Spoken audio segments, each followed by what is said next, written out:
All right, everyone. Welcome back to the channel. This is your first time tuning in. My name is Quincy Arsenal. If this is not, I want to thank you for all of your support and staying in tune. Today we are talking about adult learning. I usually would come off the dome with this, but I took a couple notes because I felt like y'all deserve to know what's actually going on when it comes to your ability to learn as an adult. Is it hard for you to learn? Think about that for a second. As kids, we grow up with a very malleable brain.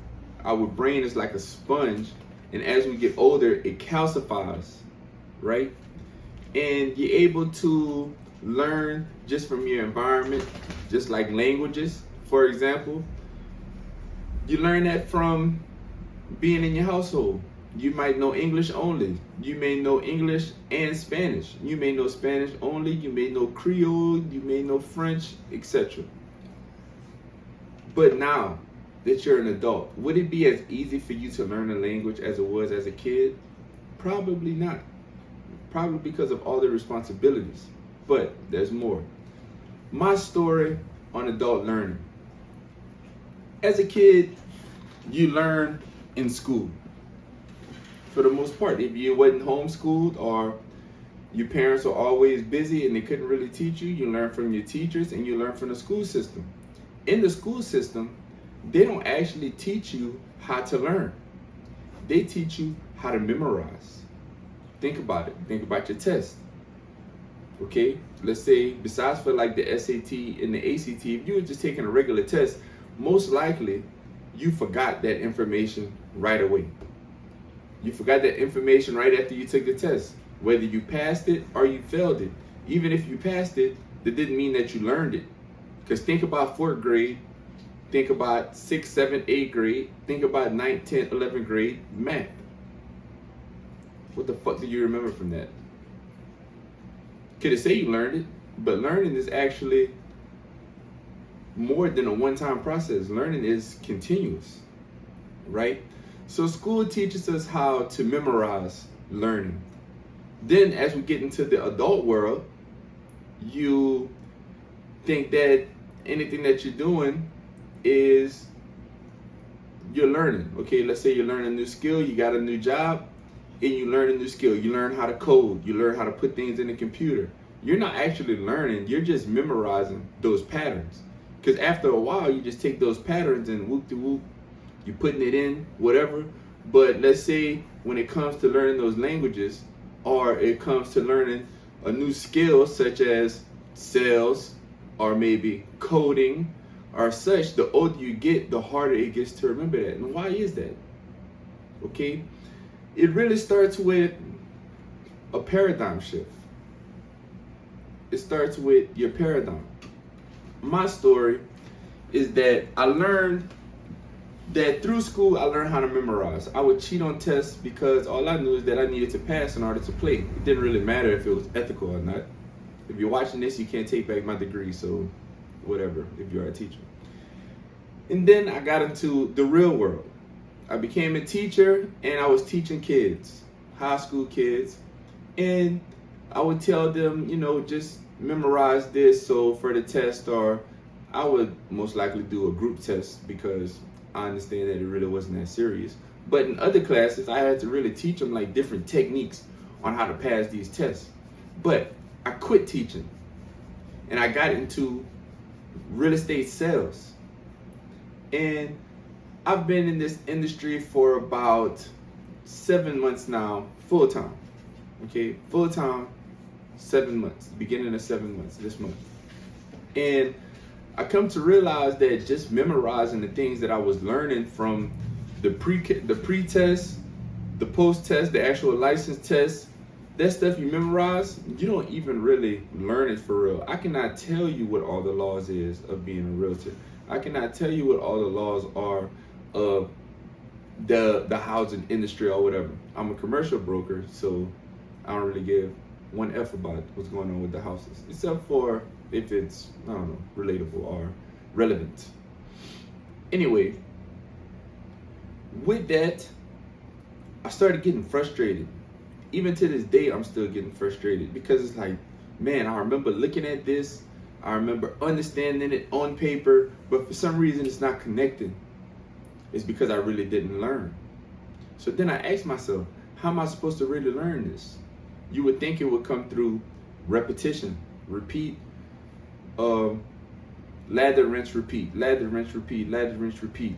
But that's actually just creating a memorization pattern that if you aren't able to use that pattern again, and let's say it's lather, rinse, repeat, and then you just lather and then you don't rinse, how could you repeat?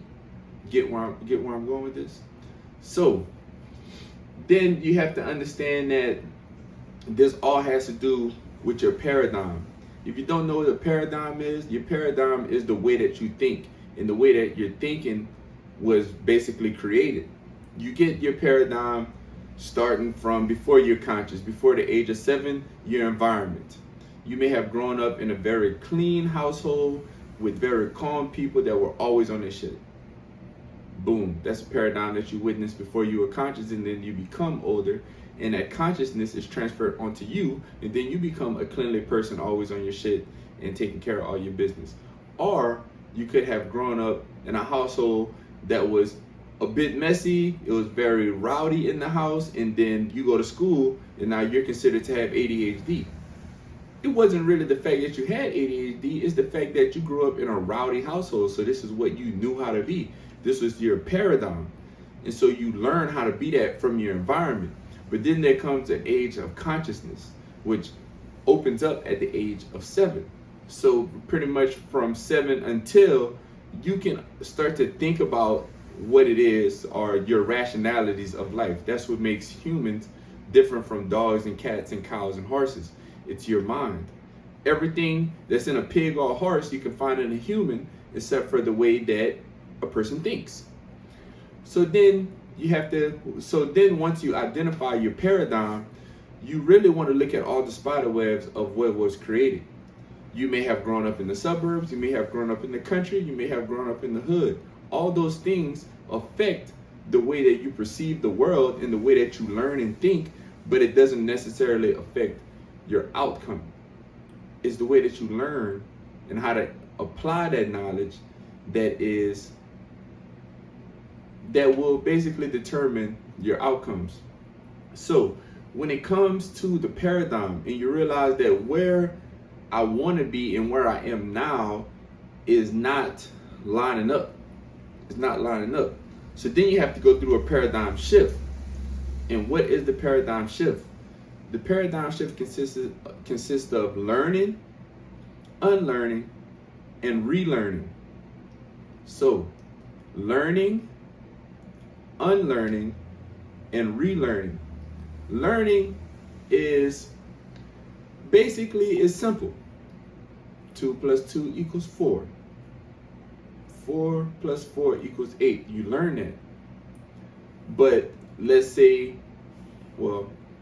that math starts getting weird. Then you start getting the 2 exponent of 2, and then it's like, I forget what it is. Ain't it like 8 or something like that? Mathematicians, you can check that.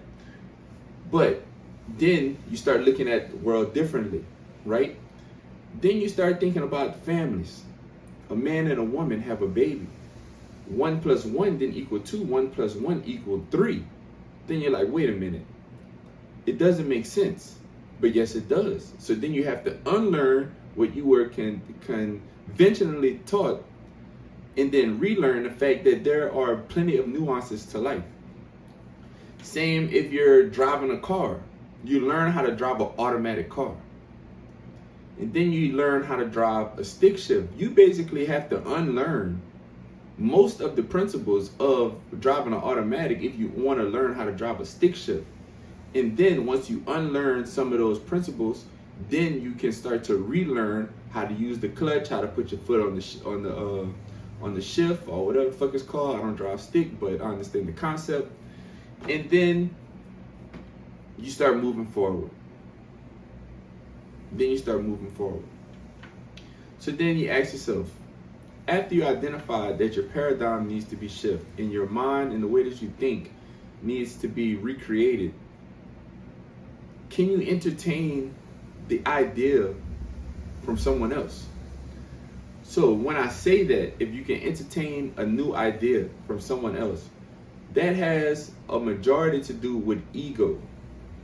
If you were raised in a religious household, per se, a religious household, and they taught you that, oh, this way isn't it because God said not to.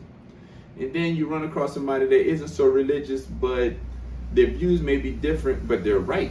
And you're like, wait a minute, something about this isn't right. This idea, can you take that idea and make sense of it? A lot of people can. You might be one of those people that's very closed-minded to new ideas. Oh, I don't want to do that. That's not my personality. Oh, I don't want to do that. I don't want to seem like a bum. Oh, I don't want to do that. Whoop-de-whoop. Okay? You have to understand that strangers have all the answers that you're looking for, whether that be someone that you meet on the street, a teacher, or maybe your mom or your dad or someone along those lines. You have to acknowledge the fact that if you can or cannot entertain a new idea, because there are successful people out there. I'm in sales. So in sales, you basically have to get comfortable with being rejected. I made a previous video on fears that I went over, rejection being one of those fears, right? If I wasn't able to listen to my mentor and entertain the idea of talking to strangers and being okay with accepting rejection and understanding that each no gets you closer to a yes, I would not have made it this far as I have. You have to entertain new ideas, just like if you're playing sports. I like to use sports example because that's my background. If you learn how to dribble a ball and you dribble the ball good in your right hand and you always right hand dominant, if you drive into the lane and you can only drive on your right side, they're going to get in front of you every time, because they're going to be able to not only react to it, but they're going to be able to predict your movement. But if your coach tell you go right, left, back, left, and they're just expecting you to go right, you entertained the new idea that the coach gave you, and you opened your mind, you opened your consciousness, and created a new paradigm shift.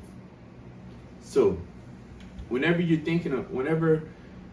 get frustrated with the fact that, man, I don't get it, I'm not understanding it, understand, bros, maybe your paradigm and the way that you think is just not up to the level of your current standards. And then you have to go back and you have to identify the roots. You have to identify the roots of why you're thinking this way. If you don't, you're always going to go back to it. You're going to go back to it. Always. Like one example for me is, if I go grocery shopping with my girlfriend, she's going to get healthy foods. She's going to get like organic foods and all that stuff, which I definitely enjoy. And I peep it, right? But if I go shopping by myself, most likely I'm not going to get the healthiest foods. Even though I know that I should, my paradigm is still stuck in a space where it's like, oh, cost-effective foods. You got to think about that. Cost-effective foods don't really give you longevity. The money that you spend on cost-effective foods or that you save, you're most likely to use in a hospital. If you just spend a little bit of extra money, then you don't end up in a hospital because you're eating the right food without all the pesticides, chemicals, hormone blockers, all that crap, right? So now we're going to talk about the things that hinder your learning. If you don't have, or if you have not been taking notes, this is the place where you want to take notes, because you want to start to identify what is hindering the way that you think. So number one is head injuries. Head injuries. Fun fact, I spoke to I guess is a neurologist. I guess is the people that work with CTE and figure out what's going on with the brain. And he told me that the number one sport for brain injuries is soccer. And I was like, that makes no sense. But it actually does make sense. Think about babies or kids, for example, maybe 3, 4, 5 years old. they don't start playing tackle football. They usually start playing soccer. And what's one of the first skills that they learn, besides dribbling, is how to head the ball. When you head the ball, that minute impact still rattles your brain inside of your head. Your brain isn't flush on your head. Your brain has some space. So then it's like, boom, you head the ball, and then your brain hits the front of your skull. Soccer is the first one to give you CTE, and I found that bizarre. Having those brain injuries without a doubt hinders your ability to learn as an adult. Because as you get older, there's just not as much neuroplasticity in your brain. Your brain is not firing as it should. And then dehydration is another one. If you're dehydrated and you're lacking salts in your body, you won't be able to think. What dehydrates you? Sweating, of course, but drinking alcohol, that stuff, it does that to you. Nicotine dehydrates you. Caffeine dehydrates you. Poor nutrition, if you eating nutrition lacking foods, snacks, all snacks, unless you're eating fruits, vegetables, and organic nuts and shit, all that stuff is pretty much bad for your brain. It's pretty much all bad for your brain. Fast foods, processed foods, ultra processed foods. If you're still eating stuff that's like wrapped in plastic that needs to be put in the microwave, bro, you're doing yourself a disservice, bro. It's gonna catch up. You might be all young and strong and all that shit right now, but bro, we don't stay young forever. You ain't young forever, you feel me? Drugs and alcohol across the board. Prescription drugs, illegal drugs, all have some effect on your brain. Even if you're taking brain enhancing drugs, I don't know, like Vyvanse and Adderall, if you're taking over the counter stuff like I would say like Alpha Brain. Alpha Brain is pretty good, but there's another one that I cannot quite put my finger on right now. But anything that's not natural is creating or increasing your baseline, your ability to really understand that you can access this all on your own, but you want that bit of help. That bit of help compounded over weeks, over months, over days becomes a big problem. It does. Look at people that take, I don't know, like Vyvanse and Relearn and Adderall forever. At a certain age, they want to get off, but then they can't function when they get off. They're like, bro, I need it. I need it. Yeah, you might need it now. You got to give your brain some time to heal, because like with drugs and alcohol, it shrinks your brain. It takes the water out of your brain, and it doesn't allow your brain to actually expand and be full of water like a I don't know, a fresh watermelon or something. You ever seen a dried up watermelon? How it just look all bad inside and all that crap? Like, no, you need to take care of your brain. Sleep deprivation. You need to sleep. There's the hustle culture of 3, 4 or 5 hours of sleep. Yeah, you can do that at like 16, 17, 18, 21, all that shit. But bro, once you start getting to 25 and your frontal lobe is really developed, bro, you're doing yourself a disservice, bro. Testosterone, energy, anything that got to do with mood regulation, all of that is a sign that your brain is unhealthy. Low testosterone, low testosterone, mood changes, all that stuff, the ability to concentrate, all of that deals with your ability to learn and what's actually happening in your brain. Same thing with caffeine. I drink caffeine. I drink coffee and all that stuff. But if you listen to Huberman's podcast, when you wake up first thing in the morning, you want to wait at least 90 minutes, an hour and a half before you drink any caffeine. That's going to keep you from crashing. But one thing that caffeine also does is it drains you of vital minerals. Magnesium, zinc, sodium. Those three those three on their own is majorly impacting your hormones and your ability to control your mood and focus. Once the caffeine wears off, you crash. What happens after that? You are not replenishing, bro. I promise you. Unless you're really on this, you're not replenishing the amount of vitamins that caffeine is actually taking out of you. You can do some more research on your own. He's way more accredited to give you, tips and tricks on how to do that. So this is not a plug. I mean, I don't really know the guy, but it's really good information on caffeine and how to, you need to know this shit. Then after you identify, so things that are hindering your learning: head injuries, poor nutrition and dehydration, drugs and alcohol, sleep deprivation, stress, caffeine and crashes, but also relationships. If you got people that's in your ear that's toxic, they're always in your ear about something, like, how could you expect to learn anything? How could you expect to process the information that you are learning? That's something that's real big. You need to be able to process the information that you're learning. You need some time to actually sit down and understand it. Not always go, but actually take a second, take a minute to actually sit down and understand. Another thing that is very important to adult learning is trial and error. Trial and error. Repetition and failure. Failure is the perfect opportunity to learn. You cannot learn if you're succeeding all the time. That's just a fact.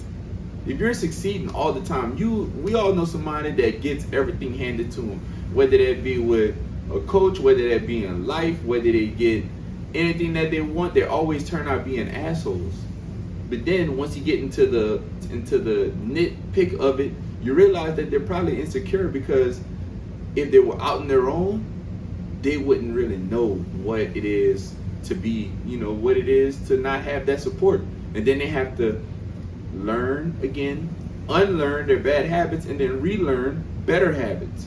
You see where I'm getting at with this? Learn, unlearn, and relearn. Repetition and failure. Bros, failure can be very daunting. I am even afraid of failure.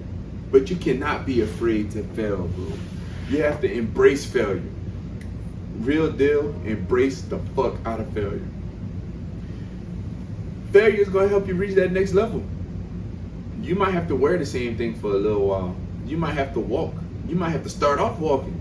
Get you a bike or a skateboard, then a bike, then a car, or something like that. Then you can fly private, get you a driver, do all that, support everyone. You feel me? But you might take a little bit of time. If you aren't an entrepreneur, the same principles apply. If you are an entrepreneur, understand that you're gonna fail a lot. You're gonna hit your head a lot. You feel me? And you need to be surrounding yourself with the right environment. The right environment now is everything that's in your phone. Everything that's in your phone. If you haven't already, comment, subscribe, like this channel so you can get more information. Hit that notification button so whenever I do post a video, and understand that I'm here to be in your environment and to help you learn just like I'm learning through trial and error, right? You learn from your past experiences. Your past experiences, if you ain't learning from your past experiences, then you're insane. Doing the same thing over and over and expecting a different result is the definition of insanity. You have to learn from your past experiences. As an adult, a lot of us,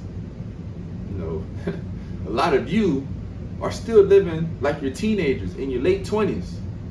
Still, look at your wardrobe.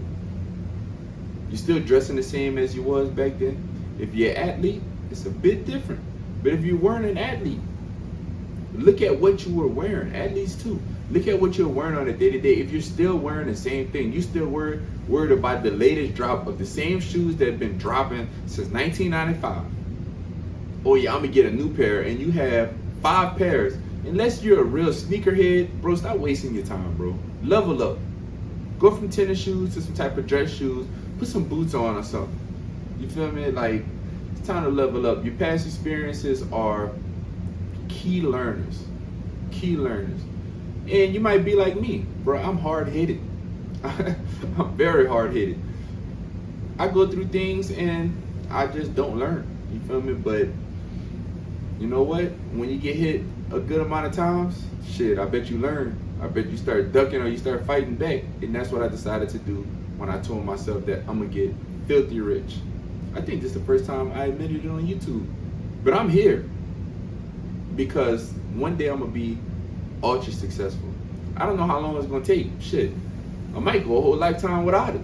But that's not what I think in my head. That's not what I know the man above got for me. I'm meant for something bigger. And it's just a matter of time. It's just a matter of time. So, past experiences, you want to use your wounds as fuel. If you have been through some fucked up stuff in life, if you have just been through the worst, you've been through the grind, and you've been wringed like a sweaty shirt or a dish towel or something. But you gotta understand, once it's dry, you can reuse it. You have to allow yourself to be molded by your experiences. But just like I had in previous videos about your subconscious mind, you can train your mind. There's the conscious mind and there's the subconscious mind. You have to understand it. Might go through it again on a better video one day once I start getting all these graphics and shit. And so I want to end this off or start to wind it down with supplements. Some supplements that you can take to help with your brain health and help you begin to learn. You want to take vitamin D. Vitamin D is huge. We are humans. Whether you are a black human or a white human, an Asian or a Hispanic, we're all under the same DNA structure. We need sun. The sun is vitamin D. A lot of us work in offices. I work in an office. A lot of us work from home. A lot of us work in places where we're just not getting enough sunlight. You are hindering your thought processes through not getting enough vitamin D. So supplement it. If you can't get enough sun, supplement your vitamin D. Get it off of Amazon, buy it at the store, whatever. Fish oils. Fish oils have all the things that you need for your brain. Walnuts. Fasting. Fasting is great for you. It's great for your brain. It's great for your body. It rebuilds stem cells. It actually helps to clear your brain. You actually think faster when you're hungry because naturally humans, our DNA has not changed in thousands of years. Humans were built to think at their height, at their highest when they're hungry. When your stomach is empty and you got to chase down that deer or that gazelle or chase down or hunt down that pig. Before we had guns, we had spears and we had to do it by foot. You weren't full of energy bars, sugary Gatorades, snacks and all that shit. You didn't wake up and eat breakfast first thing in the morning and then went out and hunt. You didn't have no food. You were hungry. It might have been 2 days and you still had to run. That's why we sweat and dogs pant. You can outrun a dog. You literally can outrun a dog. Dogs start off fast, but they pant and they get overheated because they don't have sweat to cool them down. We have sweat to cool us down. These are evolutionary facts that fasting and being hungry allows your brain to think at a higher state of consciousness. That's why people do like water fasts and stuff. I've not done the 3-day water fast yet. What's holding me back?